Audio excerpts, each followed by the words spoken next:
¿Qué tal? ¿Cómo les va? Bienvenidos a otra emisión de Un Mundo Alucinante, programa de libros y sobre libros. Hoy nuestro entrevistado es muy especial, es Sergio Etcheverry. Hay una iniciativa que ya cumple 5 años en donde personas que desean escribir sus cuentos o su literatura encuentran un espacio en un texto que se publica cada año. ¿De qué se trata? Enseguida les vamos a comentar con el propio encargado del tema.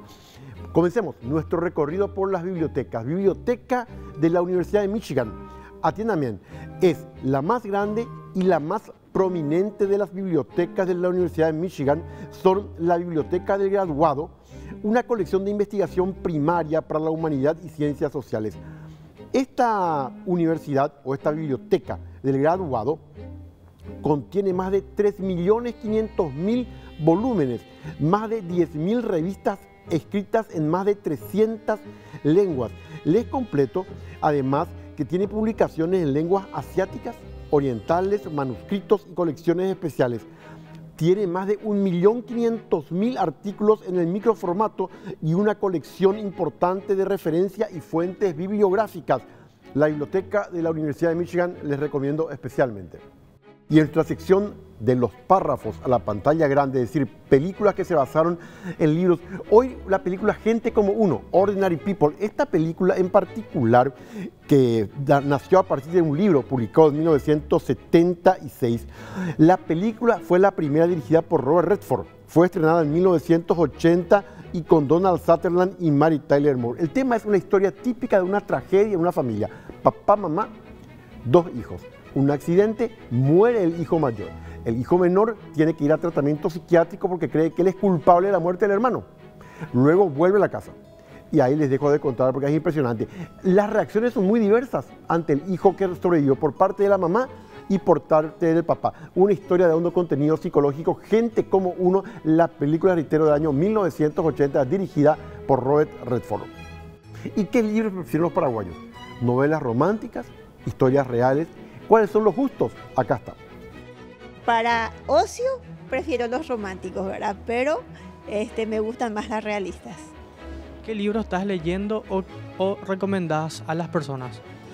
Ay, tengo mucho. Para los jóvenes, por ejemplo, Juan Salvador Gaviota. Algún libro de oso, algún libro de Hawking, o la literatura fantástica también, Percy Jackson, no sé, estas que vienen en saga, los de Harry Potter, El Señor de los Anillos, o sea que son libros con los que podemos distraernos bastante y que nos transportan también, son a otras realidades o a otras ficciones. Y una iniciativa interesante para quienes quieren publicar, por ejemplo, por primera vez, se llama Entre Todos. ¿Qué significa esta iniciativa que se presenta cada año en la Feria del Libro? Ya va por la 5ª edición. Enseguida con su encargado, Sergio Etcheverry.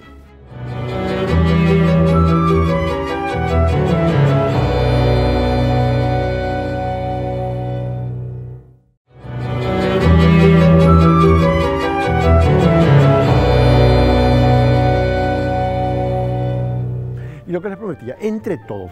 Entre Todos se trata de una publicación conjunta que se viene haciendo desde hace varios años y que permite a personas que quieran dar a conocer sus obras sumarse al mundo de la edición de libros. Con su encargado, Sergio Etcheverry, estamos ahora mismo. ¿Qué tal, Sergio? ¿Cómo te va? ¿Qué tal, Carlos? Gracias por recibirme. Al contrario, lo que ustedes están viendo aquí en la mesa son algunos puntos de estas ediciones. Ya son 5 ediciones, Sergio. Este año es la 5ª justamente. ¿Cómo surge Entre Todos? Y como casi todo en este mundo surge pensando en otra cosa. Estábamos en un taller literario en Facultad de Arquitectura, FADA, a cargo de Osvaldo González Real. Y habíamos unos alumnos ahí que dijimos, ya somos medio viejitos, ¿por qué no publicamos algo, verdad? Entonces se nos ocurrió y publicamos entre 4 personas nada más, hicimos una edición de un libro, ¿verdad? Ese es el antecesor, o sea, una necesidad de personas que no éramos conocidas, que no somos conocidas en el ambiente, por mostrar lo que escribíamos, ¿verdad?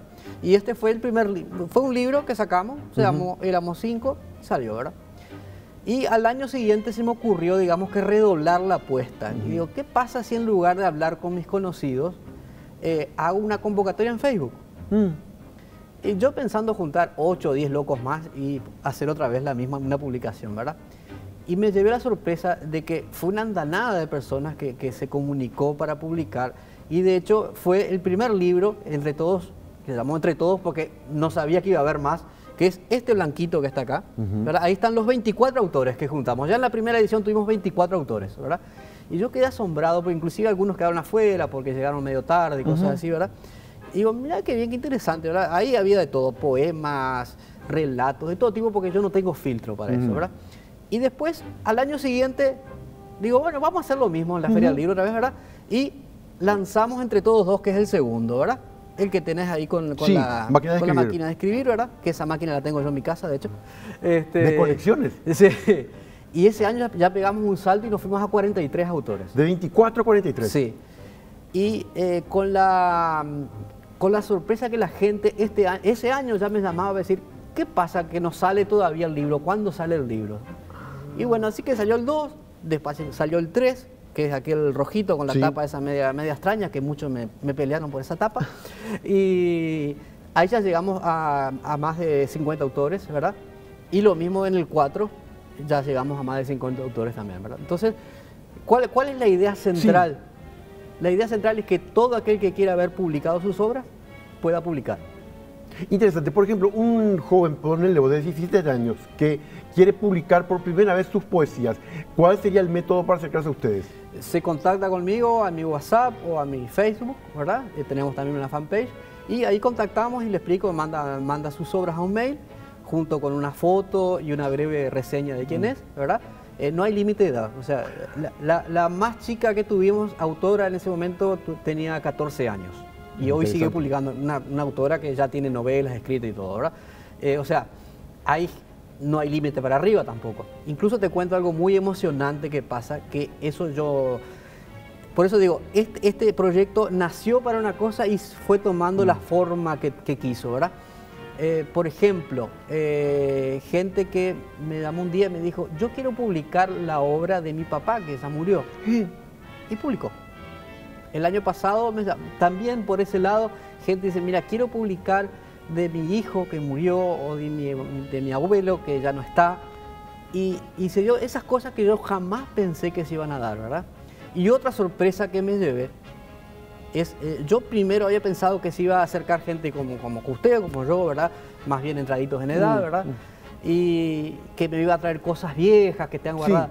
Mucha gente joven, gente de 15, de 16, de 18, de 20, de 22 años, que escriben muy bien, que leen mucho. Siempre se dice en Paraguay no se lee. Claro que sí, se lee poco, ¿verdad? Pero hay gente que lee y lee mucho. O sea, compensa toda esa masa que por ahí no leemos tanto.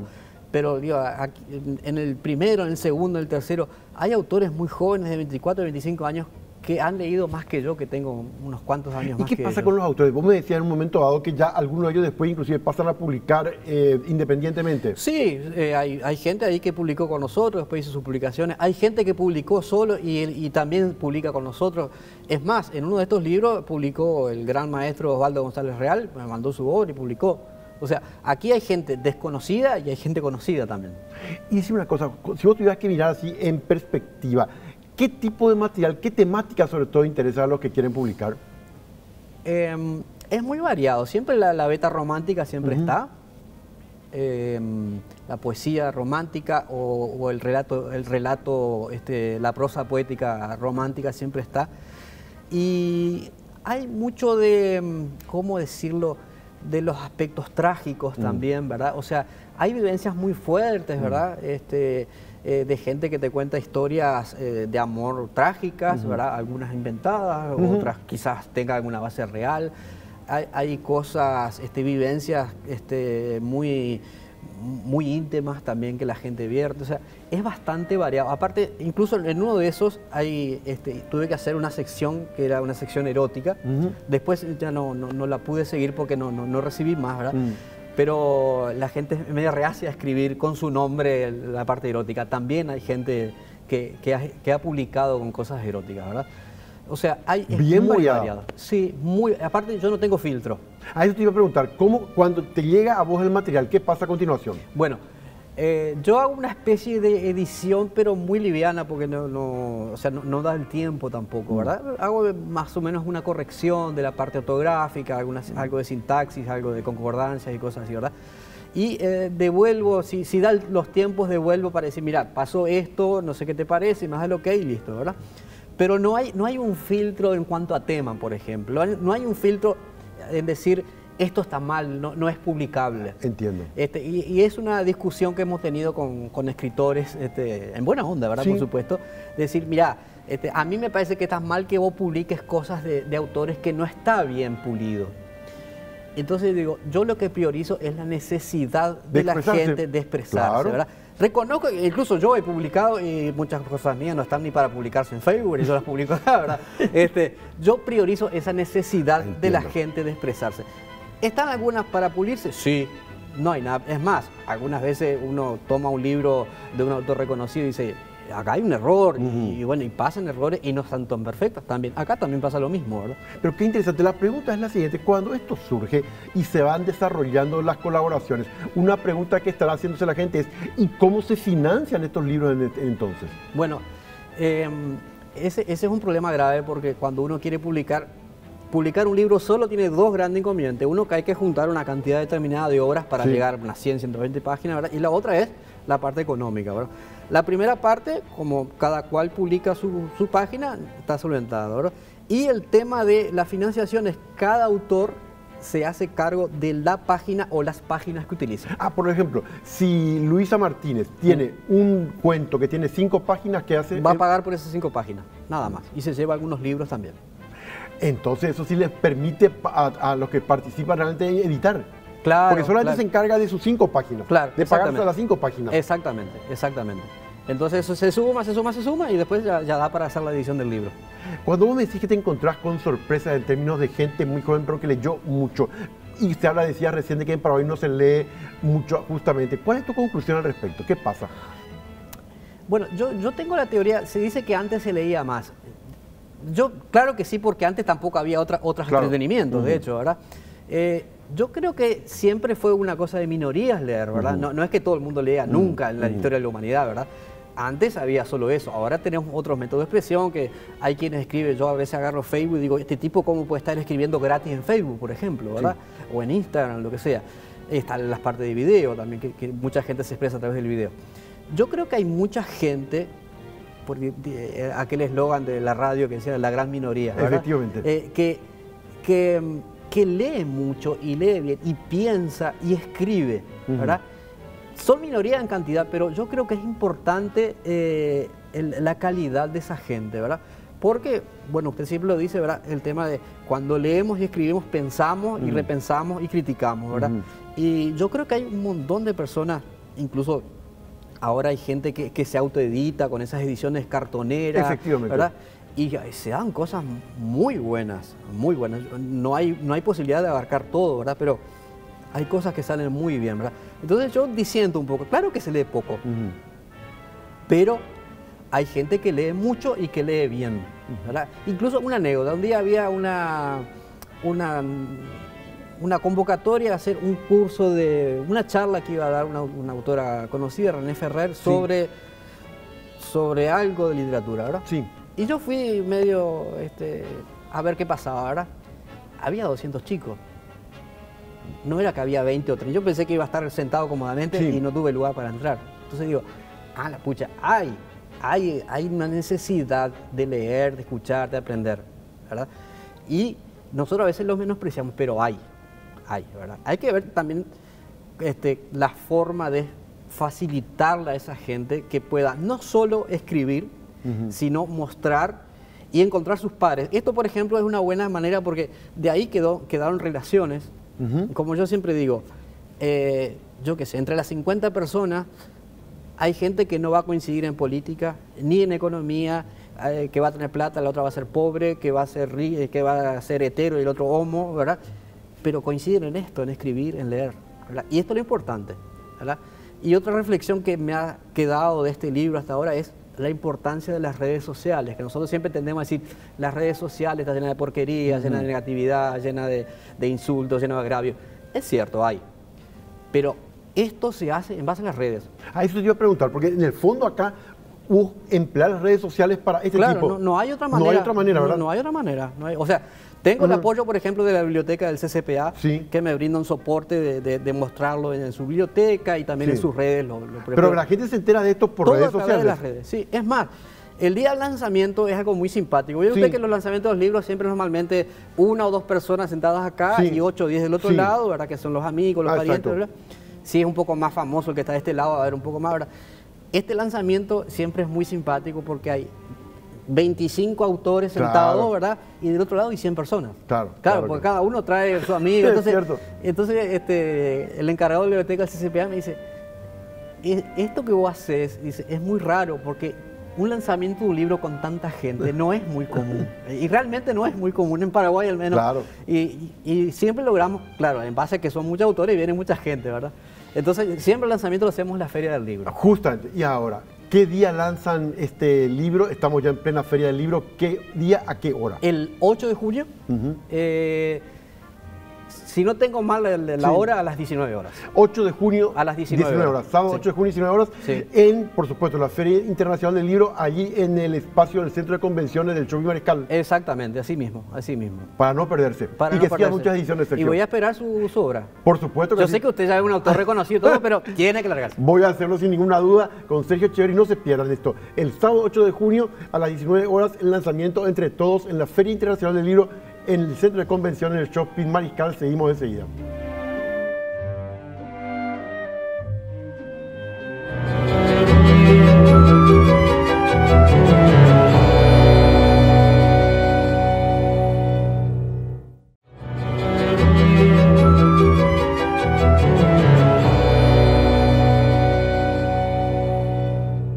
Y volvemos a preguntar a la gente, ¿qué prefieren en Paraguay? ¿Novelas románticas, hechos basados en historias reales, novelas históricas? Esto nos respondieron. Realístico. Mi planta de naranja lima, que es de un autor brasilero, de Vasconcelos, y de nuestro autor paraguayo también, de Autor Rabasto, que es Pirulí, por ejemplo, o Los Carpincheros, que para mí son muy buenos y son muy reales para aquella época que les tocó vivir a ellos, ¿verdad? Si yo les digo El lobo estepario de Hermann Hesse, sin ninguna duda muchos de ustedes recordarán esta novela de 1927 en parte autobiográfica. ¿Qué pasa con una persona que tiene una gran crisis espiritual en un momento dado de su vida? Ubiquémonos en la década del 20 del siglo XX. Mientras trata una crisis, una grieta entre el protagonista y su humanidad y por otro lado su aspecto arraigadamente solo, su aspecto agresivo y su desarraigo. ¿Cómo es que combina, por un lado, la necesidad de tener esa vinculación con el resto de la humanidad y por otro lado, de retraerse en sí mismo en una vida solitaria? El lobo estepario de Hermann Hesse, una reflexión sobre la condición humana con sus anhelos, sus contradicciones y sus esperanzas en la tierra.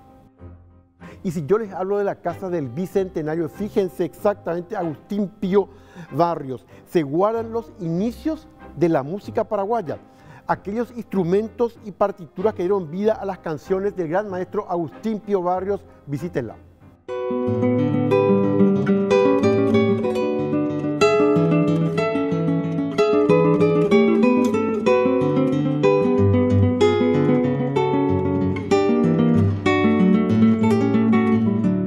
La música es el arte de combinar los sonidos atendiendo a las leyes de la armonía, la melodía y el ritmo, producidos en muchos de los casos por instrumentos musicales. Y estos son plasmados a través de las manos de grandes artistas, como el caso de Agustín Pío Barrios, quien fue más conocido como Mangoré, un guitarrista de renombre internacional, un paraguayo con todas las letras. Visitamos el museo que guarda su nombre, pero que acoge a leyendas de la música paraguaya. Partituras, discos, instrumentos musicales, fotografías de varios otros artistas del Paraguay. El centro del museo tiene como mayor exponente a la guitarra de José Ramírez, cuyas cuerdas deleitaban melodías producidas por las manos de Mangoré. Cabe resaltar que los primeros discos del artista tuvieron a este instrumento como materia prima, allá por los años 1913 a 1915. Cuenta la historia de que por circunstancias de la vida, la guitarra de Mangoré cayó al río en un viaje a Uruguay, por lo que dejó de ser la musa de aquellos conciertos de antaño. Lo obsequió a un amigo suyo, un juez de paz, Modesto José Ipar, para luego él seguir su camino por toda América, inclusive llegó a Europa. Su objetivo fue llegar a los Estados Unidos, cosa que no pudo. Sin embargo, la guitarra sí. Después de haber estado perdida por 50 años, esta guitarra se la encuentra en una casa de subasta en los Estados Unidos, donde el Congreso junto con el Cabildo se hicieron eco de eso y adquirieron la guitarra en $75.000 para la inauguración de esta casa como museo. La Casa Museo tiene 5 salas nombradas como exponentes de la música paraguaya, tales como Félix Pérez Cardoso, Sofía Mendoza, Juan Carlos Moreno y Emiliano R. Fernández. El museo está catalogado como una de las casas bicentenario. Forma parte de las demás que dependen del Cabildo y el Congreso Nacional. Otros instrumentos como las guitarras de Fren Echeverría, el arpa de Félix Pérez Cardoso, los discos de oro de Luis Alberto del Paraná y otros reconocimientos forman parte de este ámbito de la historia nacional.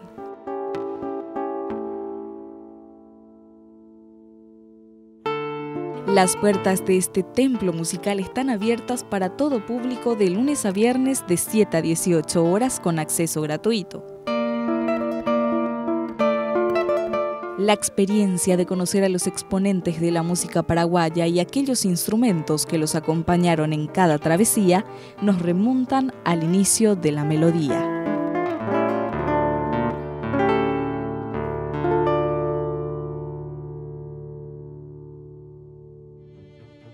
Y sin ninguna duda les recomiendo a todos la versión en guaraní del Principito, la célebre novela de Antoine de Saint-Exupéry, publicada en 1943, un año antes de que él tuviera que participar en una acción en la Segunda Guerra Mundial. Desapareció para siempre, era piloto, no se sabe nada de su cuerpo. El Principito ya se tiene en versión en guaraní exactamente. Hay hermosas enseñanzas, consejos por el presente y una profunda reflexión sobre las contradicciones del ser humano. En guaraní, donde está para ustedes disponible en Servilibro. Las cenizas de Ángela, de Frank McCourt, disponible en Literato. Cuando recuerdo mi infancia me pregunto cómo pude sobrevivir siquiera. Fue una infancia desgraciada. Y escuchen lo que reflexiona. Las infancias felices no merecen que les prestemos atención. La infancia desgraciada irlandesa es peor que cualquier otra infancia desgraciada. Aquello que nos marca en la infancia, aquello que nos produce heridas que luego tienen que cicatrizar cuando nos volvemos jóvenes y adultos. Les recomiendo especialmente, está en Literato, Las cenizas de Ángela de Frank McCourt. Y me deja esta reflexión nuestro entrevistado de hoy, Sergio Echeverry, con esa iniciativa Entre Todos, donde la gente puede publicar poemas, puede publicar relatos. Él dice: por mi experiencia para juntar estos materiales, ya van por el 5º año, sí se lee, se quiere leer en Paraguay. Hay una gran respuesta de jóvenes. Por lo tanto, el tema es cómo fomentar la lectura con bibliotecas en todo el país que tengan acceso a Internet, cómo fomentar con bibliotecas escolares que tengan acceso a Internet, cómo favorecer tener una política de lectura que permita que más libros estén al alcance de la gente. Tenemos un potencial importante en cuanto a la lectura. Tenemos que construir simplemente esa nación de lectores. Nos vemos en la próxima emisión de, por supuesto, Un Mundo Alucinante.